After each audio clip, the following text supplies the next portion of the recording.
예, 반갑습니다. 어, 오늘은 요한복음 11장 47절 이하의 말씀을 가지고 여러분과 제가 하늘나라에서 양식을 삼는 귀한 시간으로 갖도록 하겠습니다. 먼저 우리 주 예수 그리스도 이름으로 기도하겠습니다. 늘 고맙고 감사하신 아버지 하나님, 저희가 무엇이 간데 이처럼 사랑하시사 아버지 하나님의 성산에 부르시사 아버지의 양식을 허락하시는지요. 세상의 양식이 아니고 하늘의 양식을 저희가 고백하오니 세상의 양식은 먹고 먹음에 갈급함이 있으나 아버지의 양식은, 하늘의 양식은 온전한 것으로 채워지는 줄 저희가 고백합니다. 사랑하는 아버지 하나님, 이 시간에 이 고백을 기본으로 해서, 바탕으로 해서 아버지 하나님과 저희가 하나가 돼서 온전한 가치를 실현하는, 구현하는 귀한 축복이 이 시간을 통해서 나타날 수 있도록 이 시간을 정결케 하여 주시옵소서. 머릿속의 심령들 마음속에 사사로운 것을 제하여 주시고 온전히 아버지 것을 얻고자 하는 마음으로 일념을 할 때 아버지께서는 놀라우신 진리의 성령을 저들에게 허락하시는 줄 저희가 고백합니다. 아버지 하나님이 약속하시고 아버지 하나님이 가르쳐 주신 이 믿음에 따라서 머릿속의 심령들 하나하나에 아버지의 마음을 주장하여 주시고 아버지의 성령을 주장하여 주시기를 원합니다. 알지 못하는 것을 예배하는 자가 있고 아는 것을 예배하는 자가 있다고 하셨습니다. 아버지 하나님, 이 시간에 신령과 진정의 예배가 될 수 있도록 이 시간을 축복하여 주시옵소서. 세상의 것을 모두 제하고 오직 저들의 각자의 골방에서 기도하는 시간이 되게 하여 주시옵소서. 무엇이 저들에게 희망이 되고 무엇이 저들에게 갈급한지 이 시간을 통해서 깨우침 받는 놀라운 축복이 말씀을 증거하고 듣는 자가 하나가 될 때 이 시간을 통해서 나타나는 줄 저희가 고백합니다. 아버지 하나님, 그듭 이 시간을 정결케 하여 주시고 우리 심령들 인도하여 주실 줄 믿습니다.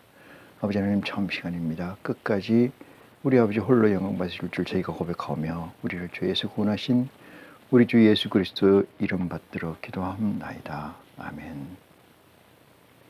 네.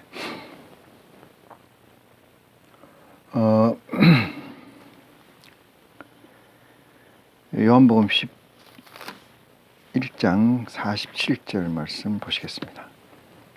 이에 대제사장과 바리새인들이 공회를 모으고 가로되 이 사람이 많은 표적을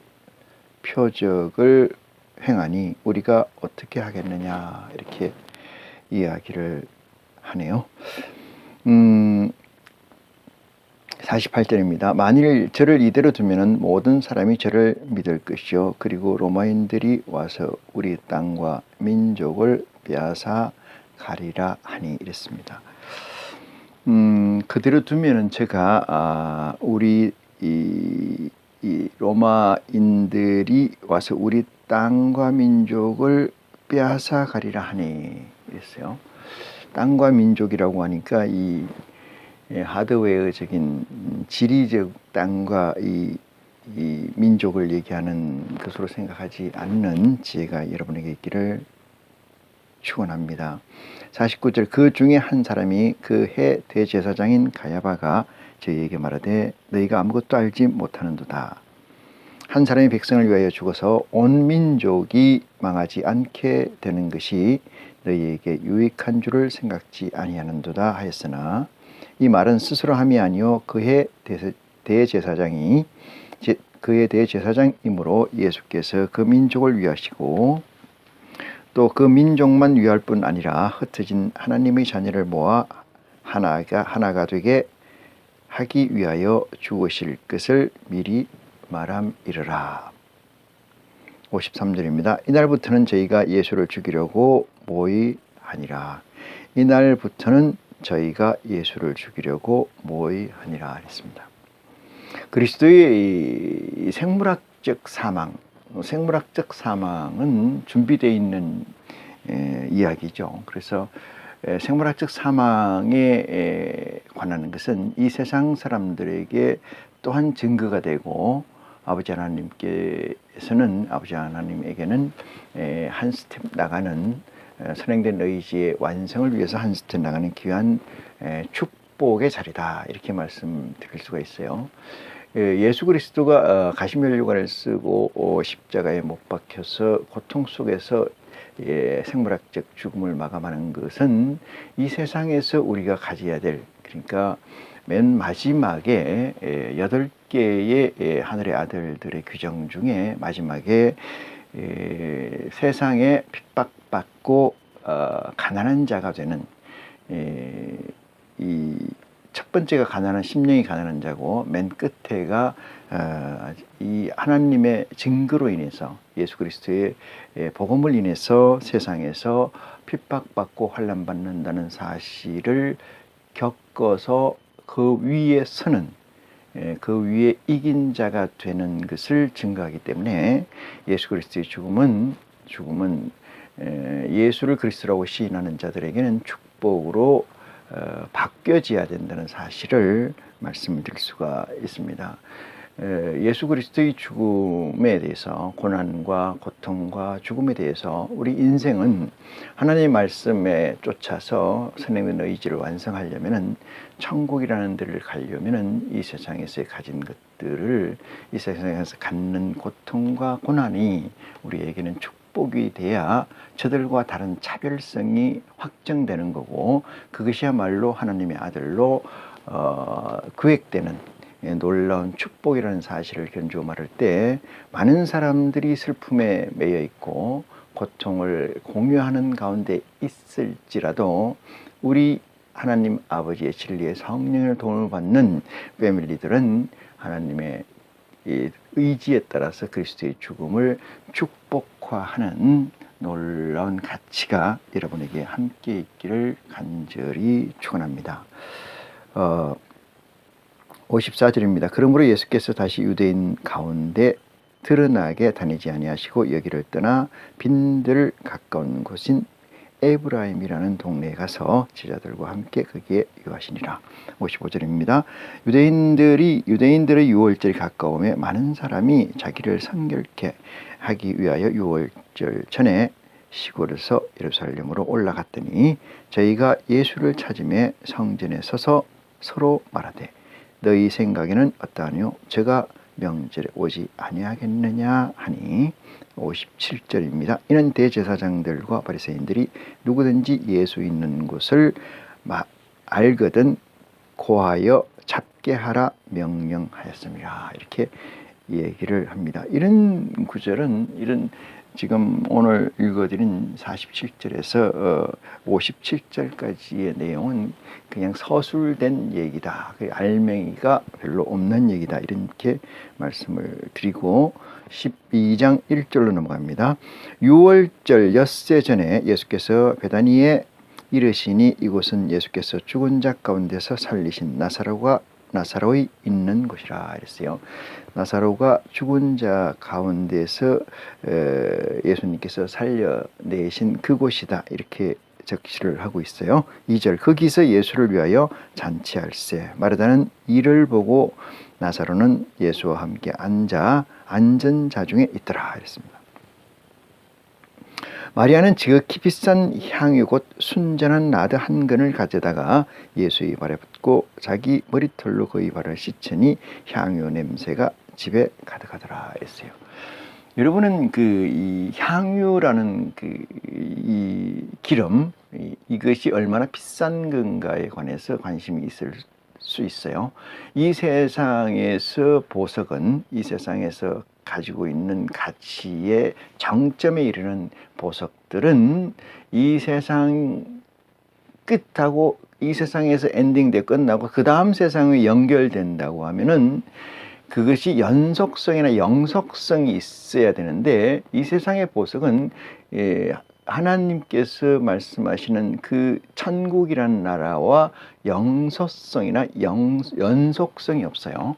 그러니까 이것들은 이 세상에서 저 세상으로 가기 위한 대단히 이 연결고리에서 되는 작용을 할 수 있게끔 이것을 모아야 되고 이것을 준비해야 되는 지혜가 필요합니다. 이 세상에서 모으다 더 하다 그냥 죽어버리고 다른 사람들이 그것도 또 모으고 이렇게 가는 게 아니고, 이 세상의 진실이라고 하는 가치, 이 세상에서 보석이라고 하는 가치를 모으는 이유는 하나님께서 우리에게 일러주신 천국을 가기 위한 도구여야지 그것이 목적이 돼서는 안 된다, 이렇게 말씀을 드릴 수가 있어요. 이 향유를 가지고 와서 예수 그리스도의 발을 씻기는 이 부분에서 우리가 배워야 될 것은, 우리에게 주시는 메시지는, 이 세상의 가치는 다음 세상 오는 하나님 나라의 직접 다스리는 하나님 나라가 올 때 이 세상의 가치는 거기에 연속성으로 존재하지 않아요. 그러면 연속성이나 영속성이 없다는 거예요. 그러면 이 세상의 가치는 내가 디딤돌 역할을 하는 거죠. 어디에? 천국 가는 길에, 천국을 들어가는 일에 디딤돌적 역할을 하느냐 안 하느냐가 이 세상의 가치가 여러분이나 제게 있어야 된다, 이 말이죠. 그 이상의 가치를 둔다는 것은, 이상의 가치를 준다는 것은 내세 아버지가 약속하신 천국이 여러분이나 또는 그렇게 생각하는 사람들에게 실존하고 있지 않다, 실제하고 있지 않다, 이르는 확정이다 또는 증거다, 이렇게 말씀을 드릴 수가 있어요. 이 마리아는 지극히 비싼 향유, 곧 3절입니다. 순전한, 이랬어요. 순전이라는 것은 향유로서 규격화된 것에 따르면은, 규격화된 것에 견주어서 퍼펙트하다, 이런 얘기죠. 완성된 거다. 나드 한 근을 가져다가 예수의 발에 붓고 자기 머리털로 그의 발을 씻으니 향유 냄새가 집에 가득하더라, 이랬어요. 자, 첫 번째는 이 향유의 존재, 가치를 한번 생각해 봤고요. 두 번째는 이 성경에서 그리스도께서 우리에게 주시고자 하는 메시지 의미는 두 번째에 있습니다만, 이것은 뭐냐면은 세상적 가치가 천국에 가는 그 순간에 엔딩된다는 거예요. 끝난다는 거죠. 끝난다. 이 향유라는 의미는 세상의 최고의 가치로서 그리스도에게 위로되는 것은 물론이와 이 세상의 단절을 의미하는 거예요. 단절. 씻기는 단절. 그러니까 세상적인 거에서 하늘나라로 옮겨가는데 왜 여기에 위로되는 것이 있고 그 세상적 가치가 거기에 필요하냐, 이 문제는 아까 앞에서 얘기 드렸던 것은 제가 세상적 보화가 디딤돌적 역할을 해야 된다, 이렇게 말씀드렸잖아요. 근데 왜 예수께서는 인카네이션되어 있는 예수께서는 이것이 위로가 되느냐, 이 문제는 대단히 중요한 가치고 중요한 현안입니다. 그 이유는 인카네이션, 성육화라는 과정에서 보면은 하나님의 영이 예수라는 생물학적 사람에게 들어와 있는 상태를 인카네이션화된 거잖아요. 성육화된 거잖아요. 그런데 그 인카네이션화되어 있는, 성육화되어 있는 것이 예수라는 존재를 100을 놓고 보면은 인카네이션 되어 있는 존재는 사실상 그 퍼센테이지로 따지면 100에서 아주 미미한 존재이다, 이렇게 단순하게 질량적으로 따져보면은 예수가 100kg을 나간다고 하면은 비유입니다만은 하나님의 성령은, 하나님의 아들의 영은 그 100g 중에 얼마를 차지하느냐, 그것은 아주 미미한 거다. 한 3% 정도도 안 차지하는 아주 적은 거. 그러면 97%가 뭐예요? 이 육신, 생물학적 예수의 실체라는 거예요. 3%가 하나님의 성령의 값이라면은, 하나님의 아들의 값이라면, 나머지 97%가 피지컬적 물질이다 보니까 뭐가 필요하냐면은, 뭐가 좌지우지하느냐면은 위로가 필요한 거죠. 위로가. 이 거꾸로 돼야 되거든요. 97%가 성령이 돼야 되고 하나님의 말씀이 돼야 되고 3%가 육신이 돼야지 끊어지거든요. 딱 떨어져서 올라가게 되는데 지금 예수 그리스도는 어떤 상태냐면 97%가 성육화돼 97%가 육체적 실제이고 3%가 하나님의 아들의 성령의 포지션이다. 그러면은 성령의 포지션이 올라가려면은 뭐가 필요해요? 육체적 동의가 상당히 필요하다. 상당히 육체적 동의가. 그래서 이 향유, 이 아주 순전한 향유 하나를 가져다가 마리아가 씻기는 역사가 있고 그 역사로 인해서 예수는 위로받는다. 보상받는다. 그 말이 맞나요? 위로를 받게 된다. 안위를 가지게 된다. 이 얘기거든요. 그렇지 않으면은 그리스도께서 미션 받아야 될, 해야 될 임무를 수행하는데 대단히 어려움이 있지 않겠나 이런 생각을 견주해 봅니다. 자, 그런 얘기를 가지고 이 말씀을 봅니다. 향유 냄새가 집에 가득하더라. 4절입니다. 제자 중 하나로서 예수를 잡아줄 가룟 유다가 말하되 이랬습니다. 가라데 제자 중 하나로서 예수를 잡아줄 가룟 유다가 말하되. 여러분 여기서 생물학적 예수의 12제자를 쫓아간다 보면은 12제자가 아니고 뭔 제자가 돼요? 13제자가 되잖아요. 그런데 하늘 보좌에서는 12보좌 외에는 없어요. 프론트 예수님 앞에 그리스도 앞에 하나님 아들 앞에 12보좌 외에는 없어요. 그러면은 제자들이 다시 가룟 유다가 죽고 난 다음에 mat대아라는 같은 형제를 뽑았죠. 12제자 중에 하나로. 그러면 13제자가 되지 않느냐 이 말이잖아요. 그래서 이것이 어떻게 가능한 것이냐 이 문제를 진지하게 해석이 돼야 되고 그 해석된 것이 여러분의 신앙의 아이덴티티로 확장되어 있어야 된다는 사실을 염두에 두셔야 됩니다. 그것이 질문이 돼야 되고 그것이 나의 양식의 체험이 돼야 돼요. 그렇지 않으면 힘들다, 어렵다 이런 얘기로 말씀드리는데 이 하나님의 영을 하늘에 있는 보좌의 영은 여러 번을 쪼개고 여러 번을 나누어도 같은 거예요. 그러면 그 얘기는 무슨 얘기냐? 나눈 것 같지만 안 나눈 상태가 돼요. 가룟 유다에게 들어갔던 하늘에 있는 영이 mat대아에게 들어갈 수가 있어요. mat대아에게 가룟 유다에게 들어가 있는 영이 mat대아에게 들어갈 수가 있다. 그래서 영은 하나인데 촛대는 여러 개가 될 수 있다라고까지만 여러분이 깨우침 받는 시간이 됐으면 좋겠다 이런 말씀을 드립니다. 그 중에 그래서 가룟 유다를 지칭하는데 이 향유를 어찌하여 300데나리온에 팔아 가난한 자들에게 주지 아니하였느냐 하니 이랬어요. 아마 300데나리온이면 엄청나게 큰 돈인데 그것을 비생산적 그러니까 이 세상에서 보면은 비생산적 이 소요로 버리느냐 이런 얘기죠. 그렇지 않고 이것을 가난한 자에게 준다면은 엄청난 저들의 양식이 될 터인데 이것을 어떻게 발씻기는데 버리느냐 이렇게 가룟 유다가 힐난을 하고 있는 거죠. 이런 얘기들이 뭐를 만들어내냐 하면은 가룟 유다는 궁극적으로 마귀가 들어가 있었다 또는 가룟 유다는 타락했다. 가룟 유다는 변절했다.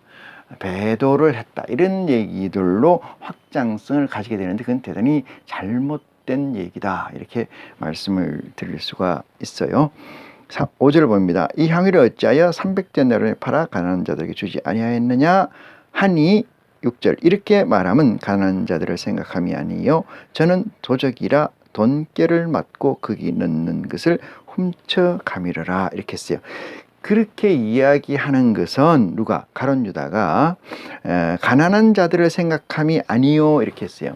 가난한 자들을 생각하는 것이 아니요 저는 도적이라 돈깨를 맞고 거기 넣는 것을 훔쳐 가미르라 이렇게 그렇기 때문에 5절의 말씀을 5절에 기록되어 있는 말씀을 가룟 유다가 했다 이렇게 증거하는 거죠. 7절 예수께서 가라사대 저를 가만히 두어 나의 장사할 날을 위하여 일을 두게 하라 이렇게 이야기를 합니다. 예수님께서 가룟 유다의 그 말을 듣고 뭐라고 얘기하냐면은 그냥 내버려 두라. 나의 장사할 날을 위하여 이를 두게 하라. 그게 위로받는 거죠. 위로받는 거. 두 번째는 그 앞에 설명했던 것은 이 향유라는 것을 이 세상적 보석이죠. 보화. 세상적 보화는 하늘나라의 연속성이나 영속성이 없다. 그러므로 이것들을 모으는 목적성은 하늘나라로 가기 위한 디딤돌적 역할, 사다리적 역할이 필요한 거지 그 이상 이하는 없다. 이렇게 말씀드릴 수가 있어요. 이 세상에 돈을 많이 모으는 것은 하나님의 나라하고는 관계가 없습니다. 하나님 나라의 아버지가, 우리 아버지께서 이 세상에서 돈을 많이 가져오는 자는 천국에 들어갈 것이요, 많이 가져오지 않는 자는 천국에 들어가지 못한다라고 말씀하신다면은 모르겠으나 그렇지 않다는 사실을 견주어 볼 때 첫 번째 이 향유의 가치, 보석의 가치는 디딤돌적 가치가 예수를 그리스도라고 시인하는 자들에게 있어야 될 것이고, 두 번째는 예수 그리스도가 97%의 생물학적 존재, 이 세상에서 살아가는 존재이고 3%가 하나님의 아들의 영이 내재한 있는 포지션이기 때문에 위로가 필요하다, 이렇게 말씀을 드렸습니다. 8절입니다. 가난한 자들은 항상 너희와 함께 있거니와 나는 항상 있지 아니하리라 하시니라 했어요. 여기서 가난하다는 것은 두 가지 뜻이 있을 수 있습니다만, 궁극적으로 그리스도를 시인하는 자들에게서의 이 가난함이라는 것은 궁핍함이에요. 어떤 영적 궁핍함을 얘기합니다. 영적 궁핍함. 그러니까 가난이라는 것은 없다는 거잖아요. 가진 것이 없다. 그래서 하늘의 아들의 조건 첫 번째가 심령이 가난한 자. 구체적으로 심령이라고 적시해 되어 있습니다만, 심령이 가난한 자는 이 세상에서 물질을 많이 모으지를 못해요. 모을 수가 없습니다. 심령이 가난해서는. 그래서 가난이라고 얘기하는 것이 세상적 가난이라는 것과 그리스도를 시인하는 자들에게서 가난이라는 것은 심령의 가난이고, 여기서 심령은 어떤 심령을 얘기하냐, 영생이라는 구체적 가치에 관해서 그것만 가지고 있는 사실을 가난하다고 해요. 나머지 건 관계가 없어요. 관심이 없어요. 호기심이나 그걸 모으려고 하는 생각들이 없는 거죠. 그래서 이것은 가난이라는 게 궁극적 목적을 이해하기 위해서는 전도서 1장에 필요한 1장에서 3장까지의 내용을 보시면 되는데, 거기서 보면은 헛되고 헛된 거다. 그것은 뭐냐면 이 세상적 가치, 다시 말해서 여호와 하나님으로부터 저주의 법을 받은, 율법을 받은, 율법이 이 섭리로 지배하고 있는 이 세상에서는, 이 세상에서는 모든 것이 헛되고 헛되다. 고로 이 헛되고 헛됨을 확정하고 헛된 것에서 한탄하고 주저앉아 있는 것이 아니고, 아버지께서 약속하신, 하나님께서 야훼께서 약속하신 메시아를 기다리는, 또는 메시아를 모른다고 할지라도 인생이 왜 이렇게 허무하냐, 인생에 왜 이렇게 가치가 없느냐, 어떤 가치가 분명히 있을 건데 너무나 허무하게 죽는 것이 무슨 목적이 있고 무슨 의미가 있겠느냐. 그래서 이를 돌파하고 이를 깰 수 있는 뭐가 없느냐, 이것을 찾는 자를 심령이 가난한 자라고 된다, 이런 얘기예요. 그래서 세상적으로 가난한 자는 예수님이 이렇게 얘기해요. 그래서 가난한 자들은 항상 너희와 함께 있거니와 나는 항상 있지 아니하니라 하시니라, 이렇게 얘기합니다. 이 8절에 관한 해석이 여러분에게 채워지신 줄 믿습니다. 9절입니다. 유대인들의 큰 무리가 예수께서 여기 계신 줄 알고 오니 이는 예수만 위함이 아니요 죽은 자 가운데서 살리신 나사로도 보려 함이라 그랬어요.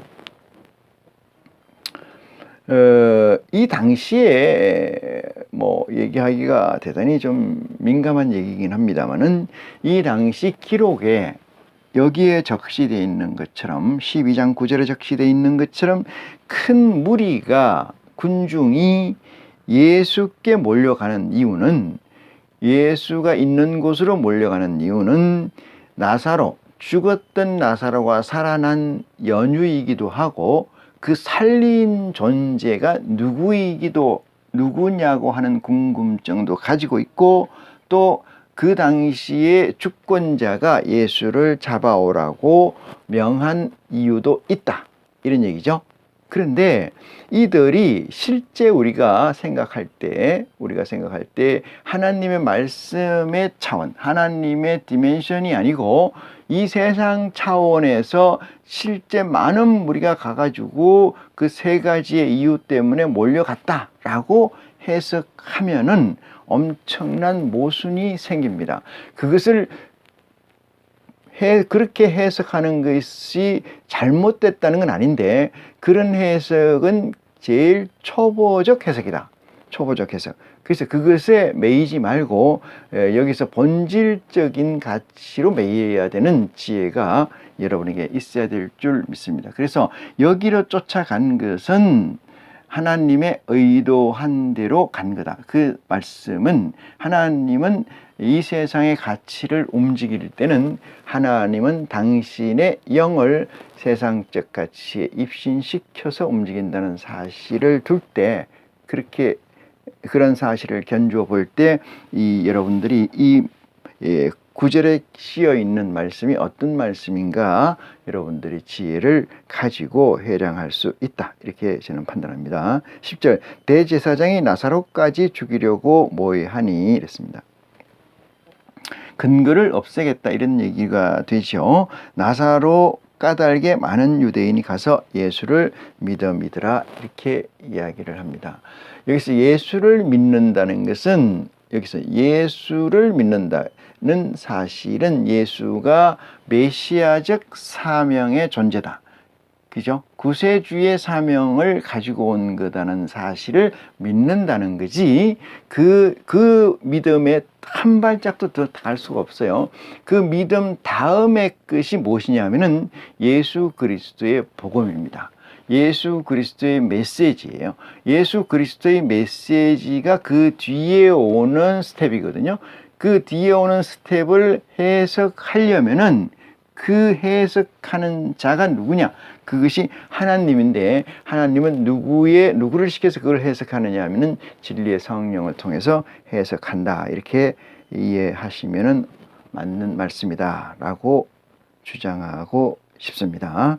12절입니다. 그 이튿날에는 명절에 온 큰 무리가 예수께서 예루살렘으로 오신다 함을 듣고 있어요. 그 이튿날에는 명절에 큰 무리가 예수께서 예루살렘에 오신다 함을 듣고 종려나무 가지를 가지고 맞으러 나가 외치되 호산나 찬송하리로다 주의 이름으로 오시는 이 곧 이스라엘의 왕이시여 하더라. 이제 그 얘기거든요. 그러니까 수박이라는 것을 누가 가지고 오면은 내가 수박이 먹고 싶어. 근데 수박을 가져오면은 일단 수박이라는 그 외형을 보는 거 아니겠어요? 아, 저게 수박이구나. 수박이 왔구나. 이 얘기고요. 그 수박의 맛을 보는 것이 수박을 전체 알게 되는 건데 예수 그리스도는 마치 시그널적 가치로 이들은 지금 포매팅 되고 있다. 이렇게 해석을 할 수가 있어요. 그래서 종려나무 가지를 가지고 맞으러 나가 외치되 호산나 찬송하리로다 주의 이름으로 오시는 이 곧 이스라엘의 왕이시여 하더라. 그래서 이스라엘이라는 것은 하늘의 나라예요. 하늘의 나라. 그러니까 이 세상이 끝나고 다음 세상에서 올 세상을 이스라엘이라 하고 거기에 왕이다. 이것이 예수 그리스도다. 이렇게 얘기해요. 자, 여기에서 왕이라는 것은 어떤 거냐면은 왕이라는 것은 하나님이 계시고 하나님 오른쪽에 예수 그리스도의 보좌가 있습니다. 예수 그리스도는 어떤 사역을 하냐면은 어떤 미션이 균질성으로 확정되어 있느냐 하면 이것은 이 세상을 치리하는 거거든요. 이 세상이 아니고 오는 세상을 치리하는 존재가 예수 그리스도다. 그래서 그걸 왕이라고 지칭되어 있다. 이런 얘기예요. 왼쪽에 있는 존재가 멜기세덱이에요. 왼쪽에 있는 존재가 멜기세덱이다. 그 또한 왕이죠. 그래서 살렘의 왕이요. 이렇게 얘기를 적시해 놓은 걸 우리는 볼 수가 있습니다. 자, 14절입니다. 예수는 한 어린 나귀를 만나서 타시니 이는 기록된 바 시온 딸이 따라 두려워 말라 보라 너희 왕이 나귀 새끼를 타고 오신다 함과 같더라 하는 스가랴서의 말씀을 가지고 왔습니다. 16절 제자들은 처음에 이 일을 깨닫지 못하였다가 예수께서 영광을 얻으신 후에야 이것이 예수께 대하여 기록된 것임과 사람들이 예수께 이같이 한 것인 줄 생각났더라. 이렇게 이야기를 해요. 이 당시의 믿음이라는 것은 예수 그리스도가 예수께서 그리스도시고 예수께서 메시아시고 예수께서 이스라엘 왕으로 이 땅에 오셨다는 그 사실의 믿음입니다. 그 사실을 믿는데 어떻게 믿어요? 보고 믿는 거잖아요. 어떻게 보았어요? 안 보고 믿는 건 없습니다. 봐야 돼요. 봐야 돼. 죽은 나사로를 살리는 걸 보고 안전병이를 일으키는 걸 보고 그죠? 혈루병자를 낚는 걸 보고라는 것은 논리예요. 논리가 없이 믿음은 서질 않습니다. 논리가 없으면 믿음이 서지 않아요. 그러면 이 논리가 메시아인지 아닌지의 검증이 가능하냐? 이 문제는 제가 가끔 얘기합니다만은 여러 가지 한 사건이 있고 그 사건에는 아주 중요한 단서가 될 만한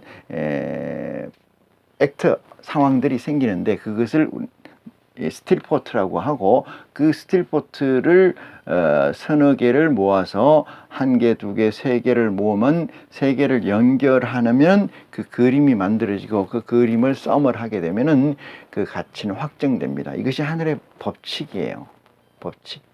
하늘의 법칙. 자, 그래서 믿음이라는 것은 나는 예수를 그리스도라고 믿습니다. 나는 예수를 하나님의 아들이라고 믿습니다. 해서 믿는 게 아니라 이 말이거든요. 그런 믿음은 없어요. 그건 거짓말입니다. 그런 믿음이 무슨 믿음이에요? 그런 건 없어요. 여러분 평생 예수를 믿지 않다가 그리스도를 믿지 않다가 하나님을 믿지 않다가 죽음 직전에 임종미사에서 임종예배에서 예수를 그리스도로 인정하십니까? 라고 물음에 자의반 타의반으로 예나 아멘을 했다고 해서 그 사람이 천국 갑니까? 이런 설정에서 천국 갑니까? 이렇게 물으면 여러분 뭐라고 얘기합니까? 천국이라는 것은 나라잖아요. 그 나라에는 여러 종류의 존재가 필요해요. 우리가 천국 가고자 하는 것은 백성으로